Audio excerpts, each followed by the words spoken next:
வணக்கம் மாணவர்களே. நம்ம இப்போ இயல் 6ல் மெய்ப்பாட்டியல் அப்படிங்கிறத பற்றி பார்க்க போகிறோம். சரியா? நீ பேஜ் நம்பர் எடுத்து வச்சுக்கோ. புரியலைன்னா ஹேண்ட் ரைட்டிங் சரியாக புரியலைன்னா. சரியா?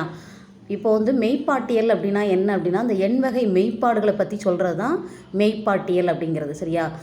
இது எதில் இடம்பெற்றிருக்கு அப்படின்னு சொன்னோம்னா, தொல்காப்பியம் அப்படிங்கிற இலக்கணத்தில். தொல்காப்பியம் தமிழில் கிடைக்கப்பெற்ற முதல் இலக்கண நூல். அதை தொல்காப்பியத்தை என்ன சொல்லுவோம் அப்படின்னா, தொன்மை கூட்டல் காப்பியம். அப்படின்னா என்ன அப்படின்னா, மிகவும் தொன்மையான காப்பிய நூல் அப்படின்னு சொல்கிறது. இதோட நூல் அமைப்பு பார்த்தோம் அப்படின்னா, தொல்காப்பியத்தில் என்னென்ன இடம்பெற்றிருக்கு அப்படின்னா, எழுத்ததிகாரம், சொல்லதிகாரம், பொருள் அதிகாரம். இந்த 3 அதிகாரங்கள் தான் இதில் இடம்பெற்றிருக்கு. சரியா?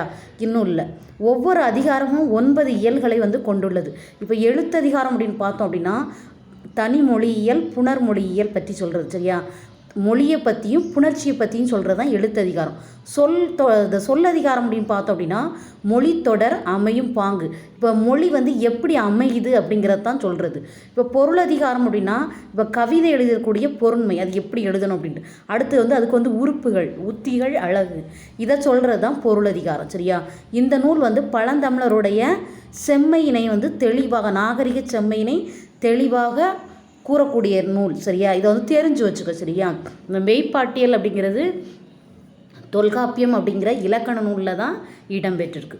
சரியா? இப்போ ஆசிரியர் குறிப்பு கேட்டுக்கோ. ஆசிரியர் குறிப்பு: பெயர் தொல்காப்பியர், இயற்பெயர் கிடையாது. சிறப்பு பெயர் அப்படின்னா ஒல்கா பெரும்புகழ் தொல்காப்பியன் அப்படின்னு சொல்லுவாங்க. பெயர் தொல்காப்பியர், சிறப்பு பெயர் அப்படின்னா ஒல்கா பெரும்புகழ் தொல்காப்பியன். ஒல்கா பெரும்புகழ் தொல்காப்பியன். ஊர் கன்னியாகுமரி மாவட்டத்தை சேர்ந்தவன்னு சொல்லுவாங்க. ஆனால் கரெக்டாக தெரியாது. சரியா? இது 3 எழுதினா போதும், 3 இருந்தால் போதும். சரியா? பெயர் தொல்காப்பியர், சிறப்பு பெயர் ஒல்கா பெரும்புகழ் தொல்காப்பியன், ஊர் கன்னியாகுமரி மாவட்டத்தை சேர்ந்தவர் அப்படின்னு சொல்லுவாங்க. சரியா?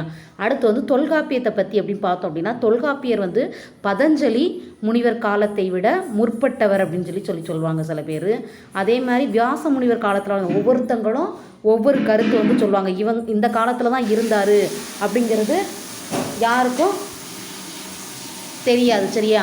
இந்த காலத்தில் தான் இவர் வாழ்ந்திருக்காரு அப்படிங்கிறது கரெக்டாக யாராலையும் கணிச்சுங்க. அதே மாதிரி தொல்காப்பியோட உரையாசிரியர்கள் அப்படின்னு பார்த்தோம் அப்படின்னா, இளம்பூரணார், கல்லாடனார், சேனாவரையார், இவங்கெல்லாம் தொல்காப்பியத்துக்கு நிறைய என்ன செஞ்சுருக்காங்க, உரை எழுதியிருக்காங்க. நமக்கு தொல்காப்பியத்தில் பொருளதிகாரத்தில் 6வது இயலில் மெய்ப்பாட்டியல் உள்ள பாடப்பகுதி அமைஞ்சிருக்கு. தொல்காப்பியத்தில் பொருளதிகாரத்தில் 6வது இயல் தான் நமக்கு மெய்ப்பாட்டியல் அப்படிங்கிறத அமைஞ்சிருக்கு அப்படின்னு சொல்கிறாங்க. சரியா? இப்போ நுழையும் முன் பார்க்கலாம். இலக்கியத்தை படிக்குந்தோறும் அதன் பொருளை ஆழப்படுத்தும் வகையில் காட்டப்படும் உணர்ச்சி வெளிப்பாடே சுவை என்னும் மெய்ப்பாடு.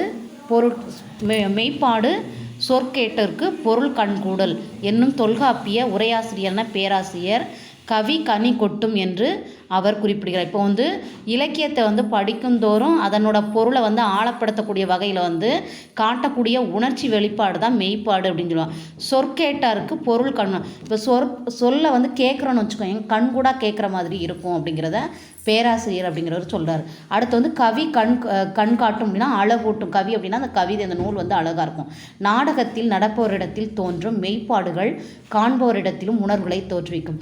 இப்போ நாடகத்திலே திரைப்படத்திலேயே அந்த எண்வகை மெய்ப்பாடுகள் தோன்றும். அதே மாதிரி பார்க்குற நமக்கும் அந்த உணர்ச்சிகளை தோற்றுவிக்கும். சரியா? இலக்கியத்தில் வரும் செய்தி கண்ணெதிரே தோன்றுமாறு காட்டப்படுவதே மெய்ப்பாடு. இலக்கியத்தில் வரக்கூடிய செய்தியை நம்ம கண் முன்னே காமிக்கிற மாதிரி இருக்கிறது தான் மெய்ப்பாடு. இலக்கியத்தின் வடிவமும் பொருளும் சார்ந்த மெய்ப்பாடு மிகச்சிறந்த அழகியல் கோட்பாடு. இலக்கியத்தில் வடிவம், அடுத்து பொருள் சார்ந்த மெய்ப்பாடு தான் மிகச்சிறந்த அழகியல் கோட்பாடு அப்படின்னு சொல்கிறாங்க. சரியா?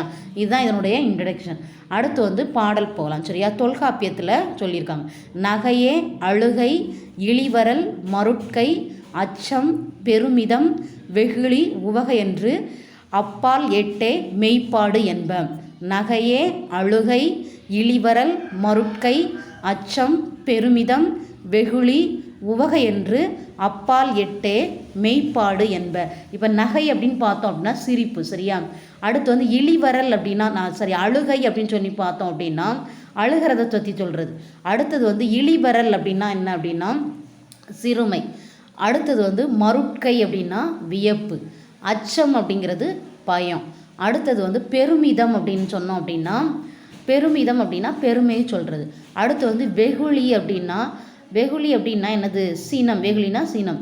அடுத்து வந்து உவகை அப்படின்னா மகிழ்ச்சி. இந்த 8 சொல்லக்கூடியது தான் அப்பால் 8 மெய்ப்பாடுமா ஆகிய 8 தான் மெய்ப்பாடு அப்படின்னு சொல்கிறாங்க. சரியா? இப்போ இந்த பாடலோட பொருள் புரிஞ்சிருக்கும். நகை, அழுகை, இளிவரல், மருட்கை, அச்சம், பெருமிதம், வெகுளி, உவகை, அப்பால் 8 மெய்ப்பாடு என்பது. எண்வகை மெய்ப்பாடுகள் யாவை அப்படின்னா அந்த 8 எழுதிக்க. சரியா? 2 மார்க்ஸில் உன்னோட புக் பேக்கில் இருக்குது. அடுத்தது என்ன அப்படின்னா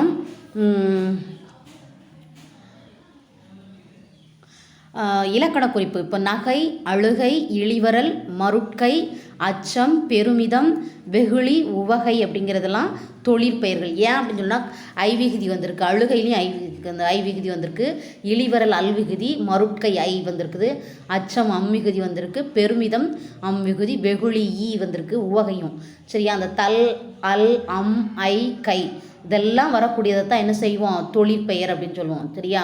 அடுத்தது வந்து பகுபத உறுப்பிலக்கணம்னு பார்த்தோம் அப்படின்னா நகைன்னு கொடுத்துருக்காங்க. நகை எப்படி பிரிப்போம் அப்படின்னா எப்பவும் கட்டளையிடுற மாதிரி இருக்கணும். அப்போ நகு கூட்டல் ஐ.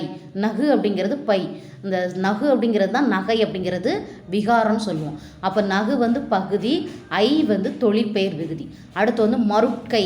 மருட்கை அப்படின்னா என்னன்னா மருள் கூட்டல் கை அப்படின்னு சொல்கிறது. சரியா? மருட்கை அப்படின்னா மருள் கூட்டல் கை.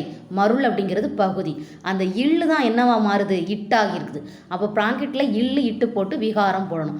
கை அப்படிங்கிறது தொழிற்பெயர் விகுதி. சரியா? அடுத்து வந்து வெகுளி எப்படி பிரிப்போம் அப்படின்னா வெகுள் கூட்டல் ஈ அப்படிமா. வெகுள் அப்படின்னா பகுதி, ஈ அப்படின்னா தொழிற்பெயர் விகுதி. வெகுள் அப்படின்னா எப்போவுமே கட்டளையிடுற மாதிரி இருக்கணும். ஈ அப்படிங்கிறது தொழிற்பெயர் விகுதி. அப்போ எது வந்து தொழிற்பெயர் விகுதி வரும் அப்படின்னா தல், அல், அம், ஐ, கை இதுதான் என்னது? தொழிற்பெயர் விகுதி அப்படின்னு சொல்லுவோம். சரியா? இப்போ நம்ம வந்து என்னென்ன பார்த்துருக்கோம் அப்படின்னா எண்வகை மெய்ப்பாடுகள் பார்த்துருக்கோம். இந்த எண்வகை மெய்ப்பாடுகளில் வந்து எண்வகை மெய்ப்பாடுகளுக்கும் ஒவ்வொரு இலக்கியத்திலேருந்து சான்று கொடுத்துருக்காங்க. அதை வந்து அடுத்த வீடியோவில் பார்க்கலாம். இப்போ நீ இந்த வீடியோவில் நீ என்ன எனக்கு என்ன எழுதி விடணும் அப்படின்னா எண்வகை மெய்ப்பாடுகள் என்றால் என்ன அப்படின்னா அந்த 8ஐயும் எழுதணும். சரியா? அந்த நூற்பொருள்னு கொடுத்துருக்காங்க பாரு, நூற்பா பொருள், அந்த 8ஐயும் எழுதிக்கும். அடுத்தது என்ன அப்படின்னா இலக்கண குறிப்பு, பகுபத உறுப்பிலக்கணம், இந்த 2ஐயும் எழுதிக்கோ. சரியா? இதை எழுதி எனக்கு என்ன செய்ய கூகுள் கிளாஸில் எழுதி அனுப்பி வை, அசைன்மெண்ட் செக்ஷனில் எழுதி அனுப்பு. சரியா? அடுத்து என்ன அப்படின்னா அந்த எண்வகை மெய்ப்பாடுகள் வந்து ஏற்கனவே நான் உனக்கு அசைன்மெண்ட் கொடுத்துருக்கேன். அதை எப்படி எழுதணும் அப்படின்னா அச்சம்னா அந்த நீங்கள் அந்த ஒரு திரைப்படம் பார்த்துருப்பீங்க, விஷால் நடித்தது கூட. விஷால் வந்து எண்வகை மெய்ப்பாடு அந்த முக பாவனையில் காமிப்பாங்கள்ல, அது மாதிரி. இப்போ வந்து பயம் அப்படின்னா ஒருத்தங்க பயப்படுற மாதிரி உனக்கு வரைய தெரிஞ்சுன்னா வரைஞ்சிக்கோ, அல்லது ஸ்டிக்கர் இந்த நியூஸ் பேப்பர் கட் பண்ணி ஒட்டணும்னாலும் ஒட்டிக்கோ. அப்படி ஒட்டி ஒரு அசைன்மெண்ட் ரெடி பண்ணி வச்சுக்கோ. நான் ஏற்கனவே முன்னாடியே சொன்னது தான். அசைன்மெண்ட் என்ன செய்ய A4 சீட்டில் கொஞ்சம் எழுதி வை. சரியா? மொத்தம் எத்தனை கொஸ்டின்னா ஒரு குருவினா வந்து எழுதிக்கோ. எண்வகை மெய்ப்பாடுகள் யாவை. அடுத்து வந்து ஆசிரியர் குறிப்பு, தொல்காப்பியரோட ஆசிரியர் குறிப்பு. அதில் 3 தான் எழுதுகிற. என்ன எழுதுகிற அப்படின்னா பெயர் வந்து தொல்காப்பியர், இயற்பெயர் வந்து பெயர் வந்து தொல்காப்பியர், சிறப்பு பெயர் வந்து ஒல்கா பெரும்புகழ் தொல்காப்பியன் அப்படின்னு எழுதிக்கோ. அடுத்து வந்து ஊர் வந்து கன்னியாகுமரி மாவட்டம்னு போட்டுக்கோ. சரியா? 3. அப்போ ஒரு குருவினா, ஒரு சிறுவினா, பகுவத உறுப்பிலக்கணம், புணர்ச்சி விகுதி, இது மாத்திரம் இது எழுதினா போதும். அடுத்த வீடியோவில் பார்க்கலாம். சரியா?